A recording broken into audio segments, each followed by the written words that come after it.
Assalamualaikum warahmatullahi wabarakatuh.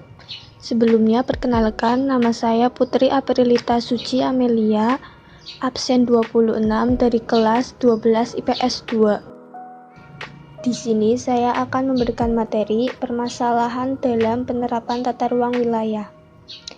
Apa itu tata ruang? Tata ruang adalah wujud susunan dari suatu tempat kedudukan yang berdimensi luas dan isi dengan memperhatikan struktur dan pola dari tempat tersebut berdasarkan sumber daya alam dan buatan yang tersedia dalam aspek administratif dan aspek fungsional untuk mewujudkan pembangunan yang berkelanjutan demi kepentingan generasi sekarang dan yang akan datang. Dalam penerapan tata ruang wilayah, ada beberapa masalah yang timbul. Apa saja sih masalah itu? Nah, masalah yang timbul antara lain adalah 1.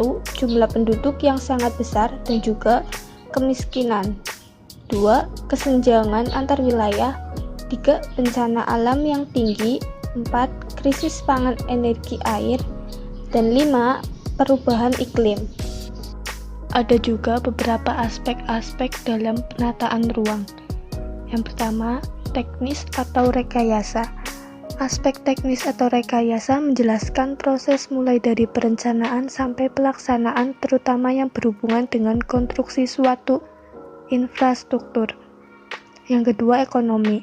Dari segi ekonomi, penataan ruang tidak hanya dipengaruhi oleh biaya, tetapi juga kegiatan ekonomi dan potensi baik sumber daya alam maupun buatan pada wilayah tersebut. Dan yang ketiga, ada aspek sosial dan budaya. Aspek ini meliputi karakteristik sosial penduduk, karakteristik budaya atau adat masyarakat, kehidupan sosial masyarakat, jumlah penduduk, kepadatan penduduk, dan penyebarannya sehingga dalam pelaksanaannya tidak bertentangan dengan kehidupan sosial dan budaya penduduk sosial.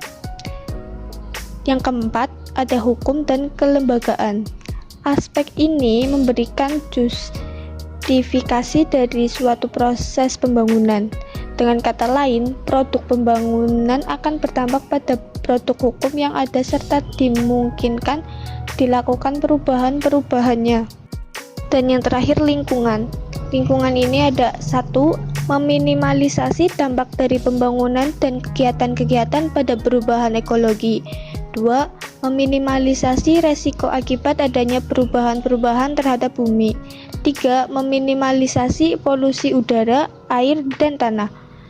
Dan yang keempat, adanya jaminan dan pembangunan yang berkelanjutan serta berwawasan lingkungan. Sekarang ada beberapa contoh yang dikaji dari rencana tata ruang. Yang pertama, melakukan penyusunan materi teknis RT/RW.